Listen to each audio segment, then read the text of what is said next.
Hello everyone, मैं हूं प्रीति और स्वागत है आप सभी का मेरे YouTube channel Yashoda mentors academy में।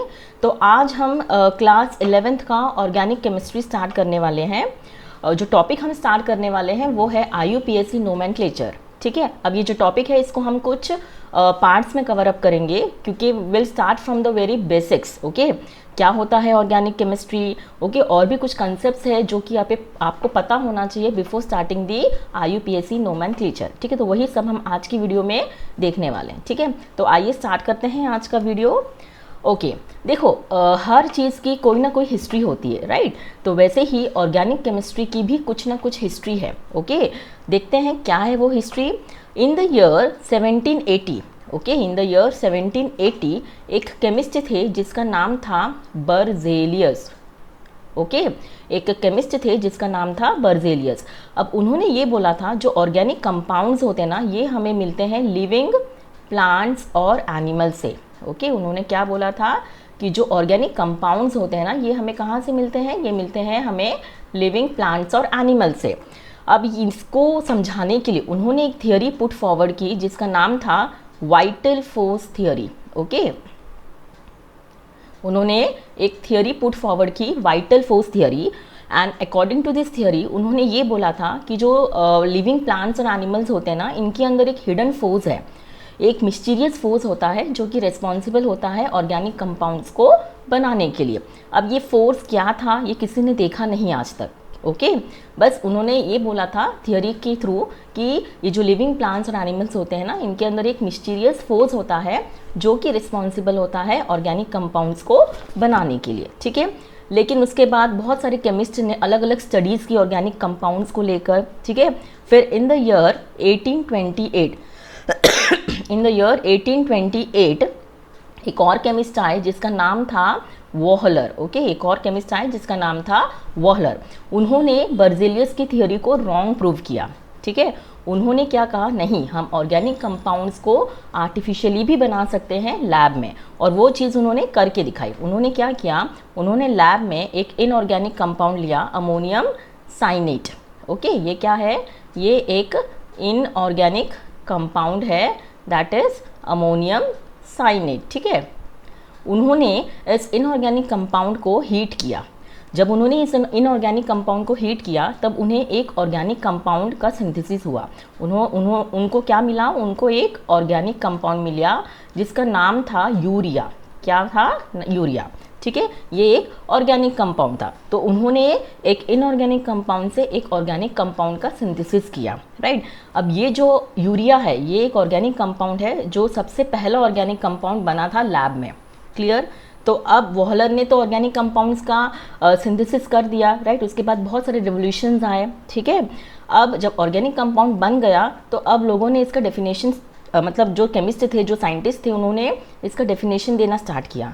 ठीक है, तो अब ऑर्गेनिक कंपाउंड्स जो बन गया, ओके, अब उनका डेफिनेशन क्या बोला गया था, यस ऑर्गेनिक कंपाउंड्स का डेफिनेशन क्या था, यस ये बोला गया था कि they are the compounds, okay, they are the compounds of hydrocarbons. Okay, they are the compounds of hydrocarbons and its derivatives.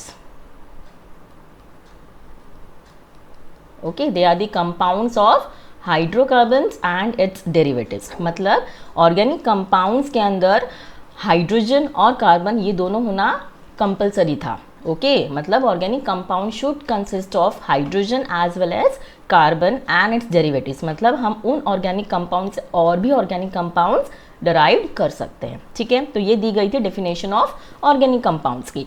अब जब ऑर्गेनिक कंपाउंड डिफाइन हो गया तो अब हम ऑर्गेनिक केमिस्ट्री को भी डिफाइन कर सकते हैं, राइट। हम क्या बोल सकते हैं, what is organic chemistry, yes organic chemistry is the study of organic compounds, or you can say it is the study of hydrocarbons and its derivatives, right। क्या होता है organic chemistry, it is the study of hydrocarbons, okay, and its derivatives।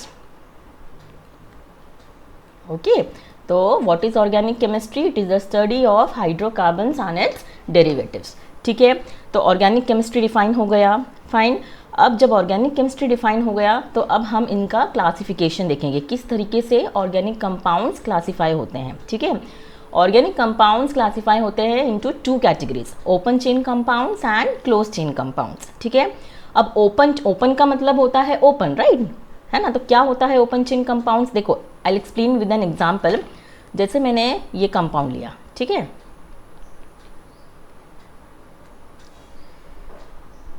Okay अब यहाँ पर अगर मैं numbering देती हूँ, इसको 1 देती हूँ, इस कार्बन को 2 देती हूँ और इस कार्बन को 3 देती हूँ, तो यहाँ पर अगर आप देखो जो फर्स्ट कार्बन है ना, it is not directly attach to the third carbon और you can say to the last carbon, है ना। तो वो कंपाउंड्स जिसमें आपका first carbon is not directly connected to the last carbon, okay यहाँ पर आप देखो आपका जो फर्स्ट कार्बन है ये थर्ड कार्बन को, that is your last carbon, it's not directly connected, right. तो ये क्या है, एक ओपन चेन कंपाउंड्स है। ठीक है, और क्लोज चेन कंपाउंड्स क्या होते हैं, जैसे कि एग्जांपल लेके देखते हैं। सपोज यहाँ मैं नंबरिंग देती हूँ 1 2 और 3। यहाँ पर अगर आप देखो ये जो एंड्स, एक्चुअली ये बॉन्ड लाइन नोटेशन है, ये आगे हम अभी एक्सप्लेन आगे हम इसको एक्सप्लेनेशन देखेंगे क्या होता है बॉन्ड लाइन नोटेशन। ठीक है, तो यहाँ पर अगर आप देखो तो यहाँ पर आपका जो फर्स्ट कार्बन है वो लास्ट कार्बन को डायरेक्टली कनेक्टेड है, डायरेक्टली अटैच है, तो ये क्या है, एक क्लोज चेन कंपाउंड है। Clear, understood. Open chain compounds को हम एलिफेटिक कंपाउंड्स भी बोलते हैं, okay, it is also called as aliphatic compounds. और क्लोज चेन कंपाउंड्स को हम रिंग कंपाउंड, साइक्लिक कंपाउंड्स भी बोलते हैं। क्लियर हो गया, ठीक है। अब ओपन चेन कंपाउंड्स भी फर्दर डिवाइडेड है into 2 categories, saturated compounds and unsaturated compounds. Saturated compounds में आते हैं आपके अल्केन्स, ओके, जो कि जिसमें कार्बन कार्बन के बीच में क्या होता है, सिंगल बॉन्ड होता है, राइट। और अनसैचुरेटेड कंपाउंड्स में आते हैं आपके अल्कीन्स, ये सब आपने क्लास 10th में भी पढ़ा है, alkenes and alkynes, right. Alkenes में कार्बन कार्बन के बीच डबल बॉन्ड होता है और अल्काइंस में कार्बन कार्बन के बीच क्या होता है, ट्रिपल बॉन्ड। ठीक है, तो जो सैचुरेटेड कंपाउंड्स होते हैं वो उसमें you can say all the alkenes, okay, and unsaturated में consist of alkenes and alkynes. ठीक है, you have a double bond and a triple bond in an unsaturated compound and a single bond between the 2 carbons in a saturated compound. Clear हो गया, okay. Now close chain compounds भी 2 categories में divided है, homocyclic and heterocyclic.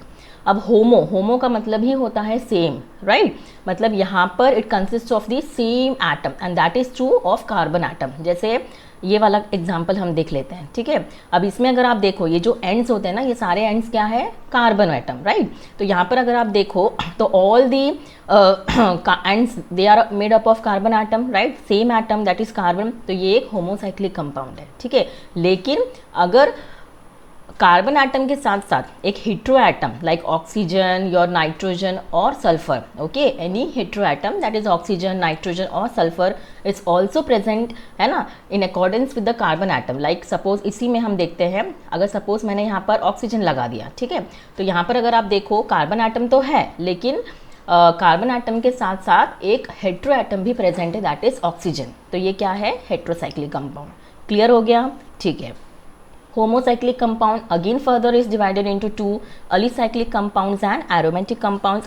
अब alicyclic compounds does not follow Huckel's rule, aromatic compounds follow Huckel's rule. अब ये Huckel's rule क्या होता है, ये सब आगे हम डिटेल में देखने वाले हैं, अभी के लिए सिर्फ इतना ही आपको पता होना चाहिए। ठीक है, कि जो alicyclic compounds होते हैं वो Huckel's rule फॉलो करते हैं और जो aromatic फॉलो नहीं करते हैं, जो aromatic compounds होते हैं वो Huckel's rule को फॉलो करते हैं। ठीक है, अब aromatic compounds again is divided into 2 categories, benzenoid compounds and non-benzenoid compounds.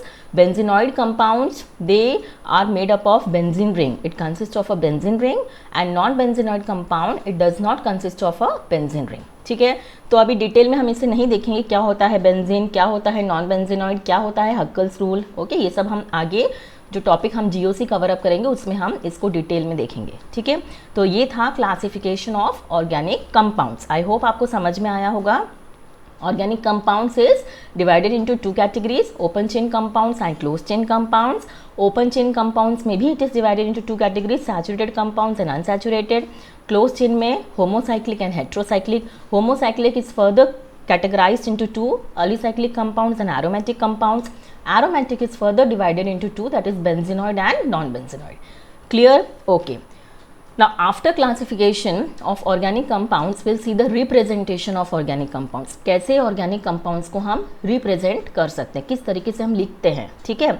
अब ये भी हम there are 4 types, okay, जिस तरीके से हम represent कर सकते हैं organic compounds को. पहला है molecular formula, सेकेंड है condensed structural formula, थर्ड है expanded structural formula and the last one is bond line notation. ठीक है, तो स्टार्ट करते हैं. सबसे पहले मॉलिकुलर फार्मूला. अब जो मॉलिकुलर फार्मूला होता है ना, it represents the total number of carbon and hydrogen atoms in an organic compound. ठीक है, जैसे फॉर एग्जांपल मैं लिखती हूँ C5H12. ठीक है, ओके, C5H12. अब ये क्या है, ये है आपका पेंटेन, करेक्ट. अब ये सब आपने देखा होगा कि 5 कार्बन एटम्स हैं तो ये पेंटेन होता है, ये सब आपने क्लास 10th में भी पढ़ा है, राइट. ये एक अल्केन है, फाइन.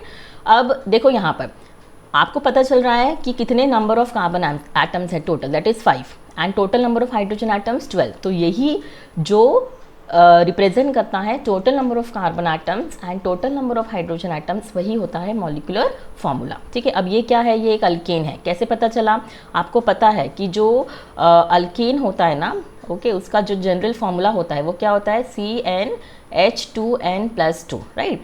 अल्कीन्स जो होता है उसका जनरल फार्मूला क्या होता है, CnH2n, राइट.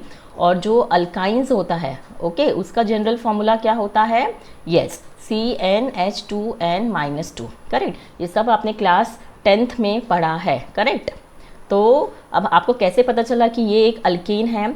अगर आप यहाँ पर कार्बन में n की जगह 5 डालते हो तो यहाँ पर H देखो क्या होगा, 2 5 10, 10 + 2 12 आया. तो ये क्या है, एक अल्केन सीरीज है. समझ में आया, ओके. तो ये जो C5H12 क्या है, आपका एक अल्केन है. ठीक है, तो समझ में आया. मॉलिक्यूलर फार्मूला में just represents the total number of carbon atoms and total number of hydrogen atoms in an organic compound. Okay, अब आते हैं सेकेंड वाला रिप्रेजेंटेशन, कंडेंस्ड स्ट्रक्चरल फार्मूला. मतलब इसी एग्जाम्पल को हम लेते हैं, जैसे C5 कितने कार्बन है, 5, तो विल ड्रॉ 5 कार्बन एटम्स और हर कार्बन के बीच में हम एक बॉन्ड दिखाएंगे. ठीक है, ये हो गए 5 कार्बन एटम्स. अब कितने, देखो आपको पता है जो कार्बन होता है वो टेट्रावेलेंट होता है. ठीक है, मतलब it has a capacity to form 4 bonds. कितने बॉन्ड्स, 4 बॉन्ड्स, राइट. तो एक बॉन्ड कार्बन ने यहाँ बनाया, बचे कितने बॉन्ड्स, 3, तो वो हम हाइड्रोजन से डिनोट करते हैं. ठीक है, यहाँ पर भी कार्बन एक बॉन्ड यहाँ बना रहा है, एक बॉन्ड यहाँ बना रहा है, तो बचा कितना, 2, तो वो हम किससे डिनोट करेंगे, हाइड्रोजन. सिमिलरली यहाँ पर भी H2, यहाँ पर भी ये कार्बन इधर बॉन्ड एक बना रहा है, एक इधर बना रहा है, तो बचा कितना, 2, तो वो हम हाइड्रोजन से डिनोट करेंगे. अब ये जो कार्बन है अगेन एक ही बॉन्ड बना रहा है इधर, राइट, तो बचा कितना, 3, तो कितना हो गया यहाँ पर 3 हाइड्रोजन. तो ये होता है कंडेंस्ड स्ट्रक्चरल फॉर्मूला. ओके, या तो आप इसको ऐसे भी लिख सकते हो, CH3 CH2 CH2 CH2 CH3. Clear हो गया. तो दोनों राइट है कंडेंस्ड स्ट्रक्चरल फॉर्मूला में. क्लियर हो गया, okay. Now will move on to the third representation, that is expanded structural formula. वही एग्जांपल लेके मैं समझाती हूँ. C5H12. ठीक है, ये क्या था, ये था आपका मॉलिक्यूलर फॉर्मूला. ठीक है, फिर हमने इसको कंडेंस्ड स्ट्रक्चरल फॉर्मूला में कैसे रिप्रेजेंट किया था, yes, CH3 CH2 CH2 CH2 और CH3. ये था आपका कंडेंस्ड स्ट्रक्चरल फॉर्मूला. ठीक है, अब एक्सपांडेड में हम क्या करेंगे, will just expand this hydrogen atoms. Okay, हर एक एलिमेंट को हम एक्सपांड करेंगे. तो कितने हाइड्रोजन है, 3, तो यहाँ हम दिखा देंगे हर एक बॉन्ड्स. ठीक है, फिर कार्बन पहले हम बना लेते हैं, all the carbons 1 2 3 4 and 5, right. अब यहाँ पर कितने हाइड्रोजन, 2, तो यहाँ हम दिखा देते हैं. ठीक है, this are the 2 hydrogens. Again यहाँ के 2 हाइड्रोजन्स. ठीक है, और यहाँ पर कितने होते हैं, 3, तो एक यहाँ एक यहाँ एक यहाँ. तो ये जो होता है, ये होता है आपका एक्सपांडेड स्ट्रक्चरल फॉर्मूला. इसमें हम हर एक एटम को एक्सपांड करके दिखाते हैं. Clear, okay. Now bond line notation. अब बॉन्ड लाइन नोटेशन एक्चुअली एक जिगजैग फॉर्म में हम डिनोट करते हैं. जैसे देखो C5H12 है, राइट. तो एक कार्बन ये हो गया, 1 2 3 4 एंड 5. ठीक है, तो ये होता है, ये जो एंड है ना, ये सारे क्या है, this all are the carbon atoms. Okay, ये जो एंड्स होते हैं ना, ये सारे क्या है, कार्बन एटम्स है. ठीक है ना, देखो 1 2 3 4 5. ठीक है, तो just like this. Okay, this is your bond line notation. Clear हो गया, अंडरस्टूड. ओके, जैसे आपको ओके C4H10 बनाना है. ठीक है, तो इसमें भी एक कार्बन, 2 कार्बन है ना, फिर यहाँ से 3 कार्बन और ये चौथा कार्बन, ठीक है। तो ये हो गया इसका बॉन्ड लाइन नोटेशन, ओके। ये जो एंड्स होते हैं ना, ये सारे कार्बन एटम्स होते हैं। क्लियर हुआ? ओके। सो आई होप ये जो चारों रिप्रेजेंटेशन है ऑर्गेनिक कंपाउंड्स के, ये आपको समझ में आया होगा। Okay fine. Now we move on to the next topic, वो है sigma bond, pi bond and hybridisation of carbon atom, ठीक है। अभी जो सिग्मा बॉन्ड और ये जो पाई बॉन्ड होते हैं ना, ये क्या होते हैं? This are the types of covalent bonds, okay. ये क्या है? This are the types of covalent bonds, okay. Sigma bond and pi bond, ठीक है। देखो, सिग्मा बॉन्ड को हम इस तरह से डिनोट करते हैं और पाई बॉन्ड को हम इस तरीके से डिनोट करते हैं, ठीक है। जो सिग्मा बॉन्ड होता है वो स्ट्रॉन्ग बॉन्ड होता है, ठीक है, और जो पाई बॉन्ड होता है वो आपका वीक बॉन्ड होता है, ठीक है। अब बाकी का डिटेल हम ये सब बॉन्ड्स जो है ना, सिग्मा और पाई बॉन्ड, ये ओवरलैपिंग से होते हैं, ओवरलैपिंग ऑफ ऑर्बिटल्स, ये सब हम डिटेल में बाद में देखेंगे, ठीक है। अभी के लिए सिर्फ इतना ही पता होना चाहिए कि जो सिग्मा बॉन्ड होता है वो स्ट्रॉन्ग होता है और पाई बॉन्ड जो होता है वो वीक होता है, ओके। और कोई भी जो सबसे पहला बॉन्ड जो बनता है ना, जो सबसे पहला बॉन्ड होता है वो सिग्मा बॉन्ड होता है, राइट। बाकी के जो बॉन्ड्स बचे वो सारे क्या होते हैं? पाई बॉन्ड्स, ठीक है। जैसे for example suppose carbon carbon के बीच सिंगल बॉन्ड है, तो यहाँ पर ये जो बॉन्ड है ना, ये कौन सा बॉन्ड होगा? सिग्मा बॉन्ड होगा, ठीक है। ये कौन सा बॉन्ड होगा? सिग्मा बॉन्ड होगा, फाइन, ओके। अगर कार्बन कार्बन के बीच डबल बॉन्ड है तो ये पहला बॉन्ड तो सिग्मा होगा, बाकी का दूसरा बॉन्ड क्या होगा? पाई बॉन्ड होगा। अगर कार्बन कार्बन के बीच ट्रिपल बॉन्ड है तो जो फर्स्ट बॉन्ड है वो आपका सिग्मा होगा और बाकी के जो 2 बॉन्ड्स बचे वो कौन से होंगे? पाई बॉन्ड्स होंगे, क्लियर। और जो अभी हमने देखा ना, ये कार्बन और हाइड्रोजन, ये कार्बन और हाइड्रोजन के बीच में भी जो बॉन्ड बनता है वो सिग्मा होता है, बिकॉज सिंगल बॉन्ड है, right. Understood? So all the single bonds are sigma bonds. Clear हो गया? मतलब आप ऐसे समझ लो कि जो पहला बॉन्ड बनता है वो हमेशा सिग्मा होता है और बाकी के जो बॉन्ड्स बचे ना वो पाई बॉन्ड होते हैं, ठीक है। Okay, now will move on to the topic hybridisation, okay. अब क्या होता है ये हाइब्रिडाइजेशन, हम डिटेल में इसको बाद में देखेंगे, बस आपको इतना पता होना चाहिए कि जो हाइब्रिडाइजेशन होता है ना, ये 3 कैटेगरीज में डिवाइडेड है, ओके। एक होता है sp3 हाइब्रिडाइजेशन, एक होता है sp2, राइट, और एक होता है sp हाइब्रिडाइजेशन, फाइन। अब ये कैसे बनते हैं? जो sp3 हाइब्रिडाइजेशन होता है ना, ये एक्चुअली अगर आपके पास 4 सिग्मा बॉन्ड्स है, ओके, अगर कार्बन 4 सिग्मा बॉन्ड्स बना रहा है तो जो हाइब्रिडाइजेशन शो करेगा वो कार्बन वो कौन सा होगा? sp3। अगर आपका कार्बन 3 सिग्मा बॉन्ड्स बना रहा है तो जो हाइब्रिडाइजेशन वो शो करेगा वो होगा sp2। और अगर आपका carbon 2 sigma bonds, okay, 2 sigma bonds बना रहा है तो जो हाइब्रिडाइजेशन वो शो करेगा वो होगा आपका sp हाइब्रिडाइजेशन। क्लियर हो गया? Okay, so depending upon the bonds the carbon atom is showing, okay. अगर वो 4 सिग्मा बॉन्ड्स बना रहा है, number of sigma bonds the carbon atom is forming, okay. तो अगर कार्बन एटम आपका 4 सिग्मा बॉन्ड्स बना रहा है तो वो कौन सा हाइब्रिडाइजेशन शो करेगा? sp3। अगर 3 सिग्मा बॉन्ड्स बना रहा है तो sp2, और अगर 2 सिग्मा बॉन्ड्स बना रहा है तो sp। क्लियर हो गया? Okay fine. अब हम देखते हैं यहाँ पर how to calculate with some examples, कैसे कैलकुलेट कर सकते हो आप sigma and pi bonds and hybridisation of each carbon in the following compounds, ठीक है। तो पहला वाला देखते हैं। देखो यहाँ पर सबसे पहले हम सिग्मा बॉन्ड्स को कैलकुलेट करते हैं, ठीक है। अब जो पहला बॉन्ड बनता है वो सिग्मा होता है, राइट। तो यहाँ पर 1 2 3, ठीक है। अब हाइड्रोजन भी सिग्मा बॉन्ड्स बनाता है कार्बन के साथ, राइट। तो 3 + 2 5, 5 + 3 8। तो जो सिग्मा बॉन्ड्स बने यहाँ पर कितने हैं? 8, ठीक है। और पाई बॉन्ड्स कितने हैं यहाँ पर? ये वाला 2, राइट। क्लियर हो गया? फाइन। देखो यहाँ पर कैसे पता चला, पहले तो जो सिंगल सिंगल बॉन्ड है वो सब काउंट कर लो, 1 2 3, ठीक है। यहाँ पर तीनों में से जो पहला बॉन्ड होगा वो सिग्मा होगा, सो 3 ये हो गए। हाइड्रोजन के 2 5 और ये हाइड्रोजन 3 8, तो सिग्मा बॉन्ड्स कितने हैं? 8, और पाई बॉन्ड्स कितने हैं? 2, ठीक है। अब इस वाले कंपाउंड में देखो यहाँ पर सिग्मा बॉन्ड्स कितने हैं? 1 2 3 4 5, ठीक है। ये 6 + 2 8 9 10 10 + 3 13, सो सिग्मा बॉन्ड्स कितने हैं? 13, और पाई बॉन्ड्स कितने हैं? यहाँ का 1 और यहाँ का 2, कितने हो गए? 3। क्लियर? तो ये हो गए आपके सिग्मा बॉन्ड्स और pi bonds in this case. देखो 1 2 3 4 5 6 7 8 9 10 और 10 + 3 13, तो ये हो गए सिग्मा बॉन्ड्स। यहाँ का 1 पाई बॉन्ड और यहाँ के 2 पाई बॉन्ड्स, तो 3 पाई बॉन्ड्स। क्लियर? अब इस वाले कंपाउंड पे आओ, कितने सिग्मा बॉन्ड्स हैं? 1 1 2 हो गया। इसके 2 4 और इसके 2 5 6, तो कितने sigma bonds? 6 sigma bonds. Clear? और कितने पाई बॉन्ड्स? 2 pi bonds. यहाँ का एक पाई बॉन्ड और यहाँ का एक पाई बॉन्ड, 2 पाई बॉन्ड्स। ठीक है, अब इस वाले कंपाउंड में और कितने सिग्मा है? 1 2 3 है ना, और यहाँ के 2 कितने हो गए? 5। और कितने पाई बॉन्ड्स हैं? ओनली 1। यहाँ का एक बॉन्ड तो सिग्मा होगा और दूसरा बॉन्ड क्या होगा? पाई। तो कितने पाई बॉन्ड्स? 1। क्लियर हो गया? Fine, okay. अब कैसे आप फाइंड कर सकते हो हर एक कार्बन का हाइब्रिडाइजेशन? अभी हमने पीछे देखा था, राइट, पीछे वाले स्लाइड में। तो let us find out the hybridisation of each carbon. ठीक है, तो पहले हम इस वाले कार्बन का फाइंड आउट करते हैं। ये जो कार्बन है कितने बॉन्ड्स बना रहा है, कितने सिग्मा बॉन्ड्स बना रहा है, वो आप चेक करो। ठीक है, ये वाला जो कार्बन है कितने सिग्मा बॉन्ड्स बना रहा है? यहाँ से 1, ठीक है, 2, तो 2 है, मतलब इसका जो हाइब्रिडाइजेशन होगा वो क्या होगा? sp। ये वाला कार्बन कितने सिग्मा बॉन्ड्स बना रहा है? यहाँ 2 और यहाँ पर 2, तो कितना हो गया? 4, that is sp3 hybridisation, right, क्योंकि 4 सिग्मा बॉन्ड्स मतलब sp3। यहाँ पर ये वाला जो अगेन कार्बन 3 हाइड्रोजन से बॉन्ड बना रहा है सिग्मा और एक ये, तो 4, मतलब ये भी अगेन sp3 हाइब्रिडाइजेशन शो करेगा। ठीक है, फाइन। अब यहाँ पर देखो, इसमें हम कैलकुलेट करते हैं। ठीक है, will take the next colour. Okay, दूसरा कलर लेते हैं ताकि इट्स विजिबल अच्छे से आपको।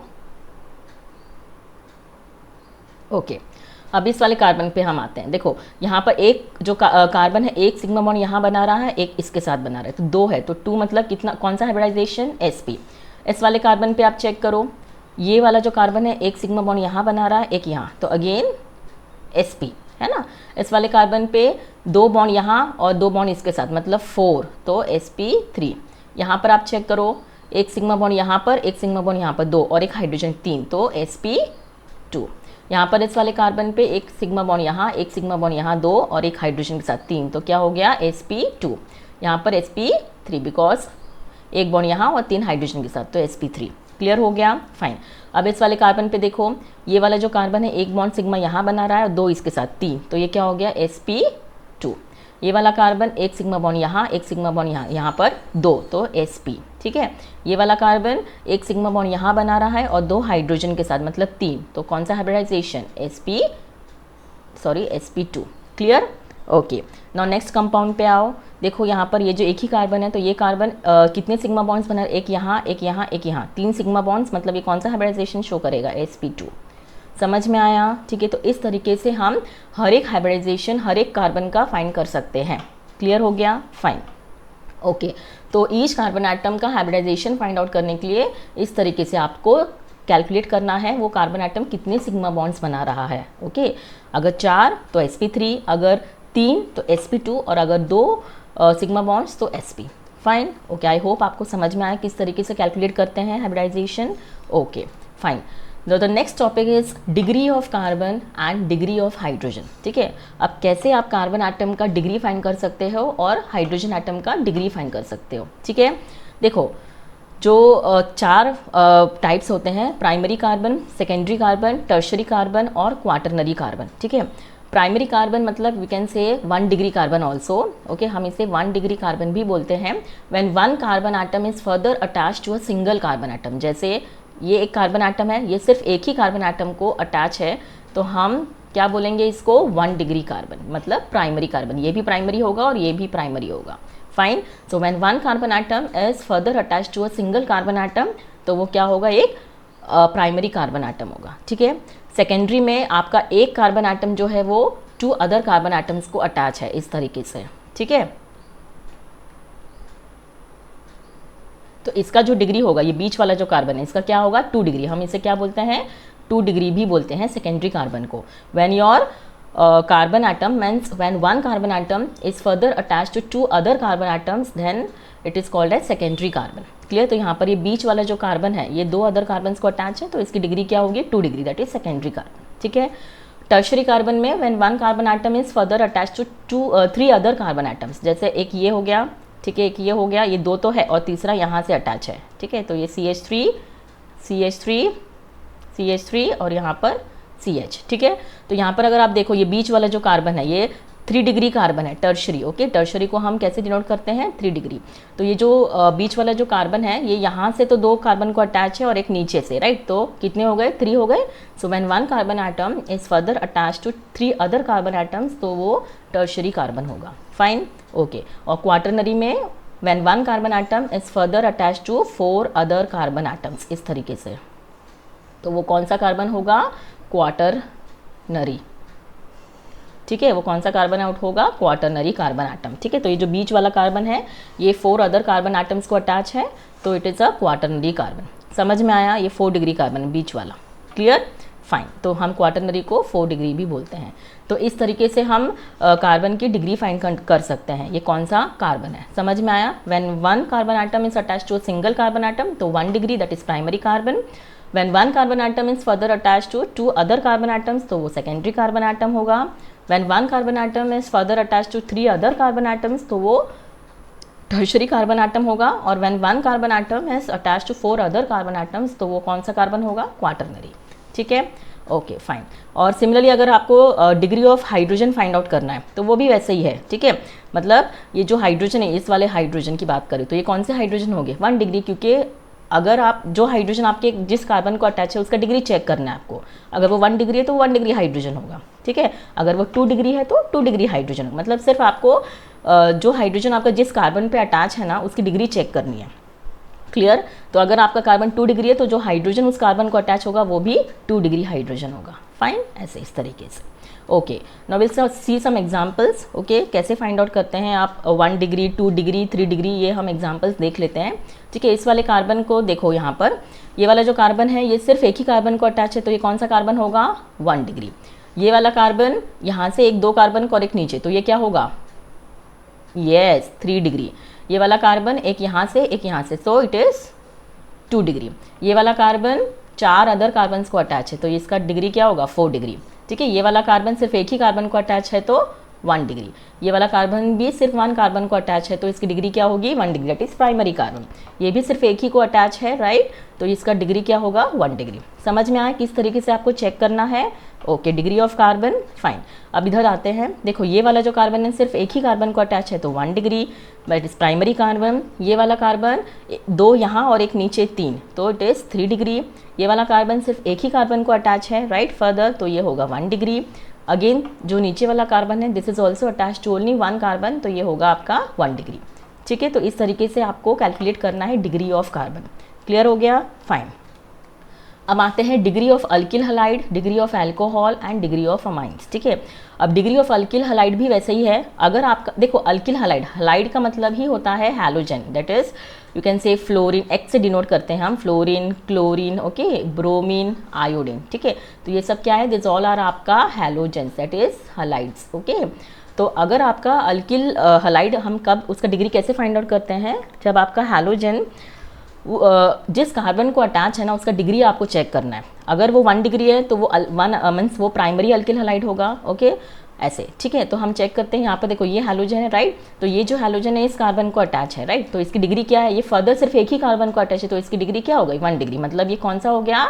यस, ये जो हो गया that is primary alkyl halide. ठीक है, सेकेंड वाले एग्जाम्पल में देखो, ये जो ब्रोमीन है, ओके, ये इस कार्बन को अटैच है ना? तो ये जो कार्बन है ये फर्दर 2 अदर कार्बन को अटैच है, तो ये जो कार्बन है ये 2 डिग्री है। फाइन, बिकॉज ये जो कार्बन है एक इधर भी कार्बन से अटैच है और एक इधर भी कार्बन को अटैच है, राइट? तो ये क्या हो जाएगा? ये हो जाएगा 2 degree, that is secondary carbon. ठीक है, अब ये वाले थर्ड एग्जाम्पल में देखो, ये जो क्लोरीन है ये आपका इस कार्बन को अटैच है, तो ये कार्बन फर्दर 3 अदर कार्बन को अटैच है, तो इसकी डिग्री क्या होगा? 3 डिग्री, दैट इज टर्शरी। तो ये कौन सा अल्किल हलाइड हो गया? Tertiary alkyl halide. समझ में आया? ठीक है, तो अगर आपको कोई भी कंपाउंड में अगर अल्किल हलाइड दिया है, उसकी डिग्री फाइंड आउट करने बोला है, तो आपको उसमें जो हैलोजन होता है ना वो किस कार्बन को अटैच है उसकी डिग्री चेक करनी है। जिस कार्बन को अटैच है ना उसकी डिग्री चेक करो। ओके, और डिग्री कैसे चेक करते हैं कार्बन एटम का? अभी हमने देखा था, राइट, प्रीवियस स्लाइड में। बस उसकी डिग्री चेक करो उस कार्बन एटम की, और वही उसकी डिग्री होगी अल्किल हलाइड की। ठीक है, जैसे यहाँ पर आपका ये जो क्लोरीन है ये एक हैलोजन है, राइट? तो ये इस कार्बन को अटैच है, तो इसकी डिग्री क्या है? 1 डिग्री, बिकॉज ये फर्दर सिर्फ एक ही कार्बन को अटैच है, राइट? तो ये कौन सा अल्किल हलाइड होगा? प्राइमरी। इस तरीके से find out. Clear? Okay, now degree of alcohol भी वैसे ही है। आपको जो एल्कोहल ग्रुप होता है ना, ये आपका एल्कोहल ग्रुप है। ठीक है, तो ये जो एल्कोहल ग्रुप है ना OH, ये जिस कार्बन को अटैच है उसकी डिग्री फाइंड आउट करो। ओके, तो वही डिग्री उस अल्कोहल की होगी। ठीक है, जैसे ये वाला जो कार्बन है सिर्फ एक ही कार्बन को अटैच है तो ये 1 डिग्री हो गया, राइट। तो ये जो अल्कोहल होगा वो कौन सा होगा, प्राइमरी अल्कोहल, राइट, है ना। ये कौन सा अल्कोहल होगा, प्राइमरी।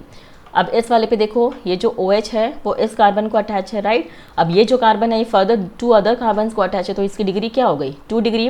तो ये हो गया आपका सेकेंडरी अल्कोहल, फाइन। अब इस वाले एग्जाम्पल में देखो, ये जो OH है आपको इस कार्बन पे अटैच है, राइट। तो ये जो कार्बन है ये फर्दर 3 अदर कार्बन को अटैच है तो इसकी डिग्री क्या हो गई, 3 डिग्री। दैट इज ये कौन सा अल्कोहल है, टर्शरी अल्कोहल। ओके, समझ में आया, फाइन। तो इसके लिए भी, अल्कोहल के लिए भी आपको जो जिस कार्बन पे आपका अल्कोहल ग्रुप अटैच है ना, OH ग्रुप, उसकी डिग्री फाइंड आउट करो और वही डिग्री उस अल्कोहल की होगी। क्लियर हो गया, फाइन। अब डिग्री ऑफ अमाइंस, अमाइंस में ऐसा केस नहीं है। अमाइंस में आपको क्या करना है, you have to see the number of carbons to means जिससे आपका जो नाइट्रोजन है वो अटैच है। ठीक है, जैसे यहाँ पर आप देखो ये जो नाइट्रोजन है वो सिर्फ एक ही कार्बन को अटैच है तो ये कौन सा होगा, प्राइमरी अमाइंस होगा। ठीक है, ये कौन सा अमाइन होगा, प्राइमरी। ठीक है, अगर एक कार्बन को अटैच है आपका नाइट्रोजन तो प्राइमरी होगा, अगर 2 कार्बन को अटैच है तो सेकेंडरी होगा, अगर 3 कार्बन एटम्स को अटैच है आपका नाइट्रोजन तो वो टर्शरी होगा, इस तरीके से। ठीक है, तो यहाँ पर आप देखो, यहाँ पर आपका जो नाइट्रोजन है वो सिर्फ एक ही कार्बन को है तो प्राइमरी, यहाँ पर आपका नाइट्रोजन 2 कार्बन को अटैच है, कैन यू सी, तो ये क्या होगा, ये होगा आपका सेकेंडरी। ठीक है, यहाँ पर ये वाला नाइट्रोजन 3 अदर कार्बन को अटैच है तो ये होगा आपका टर्शरी अमाइंस। ठीक है, यहाँ पर आपका नाइट्रोजन 4 अदर कार्बन्स को अटैच है तो ये होगा आपका क्वाटरनरी अमाइन। समझ में आया। तो अमाइंस के केस में अलग है, अमाइंस के केस में आपको चेक करना है जो आपका नाइट्रोजन है। एक्चुअली अमाइंस जो होते हैं ना, इनका जो फंक्शनल ग्रुप है NH2 होता है, राइट। तो इसमें जो नाइट्रोजन है ना वो आपके कितने कार्बन्स को अटैच है, अगर एक को है तो वो प्राइमरी होगा, अगर आपका नाइट्रोजन 2 अदर कार्बन्स को अटैच है तो सेकेंडरी, वैसे ही 3 को होगा आपका अगर आपका नाइट्रोजन तो टर्शरी, और अगर 4 को होगा आपका नाइट्रोजन अटैच तो क्या होगा, क्वाटरनरी अमाइंस। ठीक है, तो इस तरीके से आपको डिग्री फाइंड आउट करना है। ठीक है, okay. Now next is degree of unsaturation. अब हमने क्लासिफिकेशन में देखा था, राइट, कि अनसैचुरेटेड कंपाउंड्स कौन से कंपाउंड्स होते हैं जिसमें डबल बॉन्ड होता है, यस और नो, राइट, और सैचुरेटेड मतलब जिसमें single bonds, all your alkenes, right. तो जो अनसैचुरेशन जो होता है ना वो क्या होता है, it represents the deficiency of hydrogen molecule in given compound with respect to saturated acyclic compound. मतलब अगर मैंने एक आपका अल्केन लिया, that is alkane is what, your saturated compound, right, इसमें से मैंने 2 हाइड्रोजन निकाला, ठीक है, I have remove 2 hydrogen from this alkane compound, तो ये क्या हो जाएगा, CH2 double bond CH2, right. ये क्या होगा, एक अनसैचुरेटेड कंपाउंड में चेंज हो गया, बिकॉज डबल बॉन्ड आया मतलब एक अनसैचुरेटेड कंपाउंड है, राइट।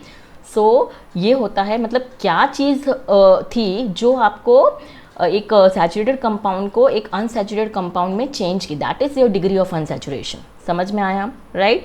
अब डिग्री ऑफ अनसैचुरेशन को फाइंड करने के लिए यू हैव 2 केसेस, ओके, जब आपको मॉलिक्यूलर फार्मूला दिया जाएगा और जब आपको स्ट्रक्चरल फार्मूला दिया जाएगा। ठीक है, तो जब आपको मॉलिक्यूलर फार्मूला दिया जाएगा तब आप कैसे डिग्री ऑफ अनसैचुरेशन फाइंड करते हो, देखो DU मतलब योर डिग्री ऑफ अनसैचुरेशन। ठीक है, तो कैसे फाइंड करते हैं, यस, C+1, ठीक है, माइनस H+X-N अपॉन 2। ठीक है, तो जब आपको मॉलिक्यूलर फार्मूला दिया जाएगा तब आप डिग्री ऑफ अनसैचुरेशन कैसे फाइंड करते हैं, C+1, C denotes your number of carbon atom, H denotes your hydrogen atom, and X तो अभी मैंने बताया X जो होता है वो हैलोजन एटम होता है। Okay, your X could be your fluorine, है ना, योर क्लोरीन, योर ब्रोमीन या तो आयोडीन। ठीक है, ये होते हैं हैलोजन एटम्स X।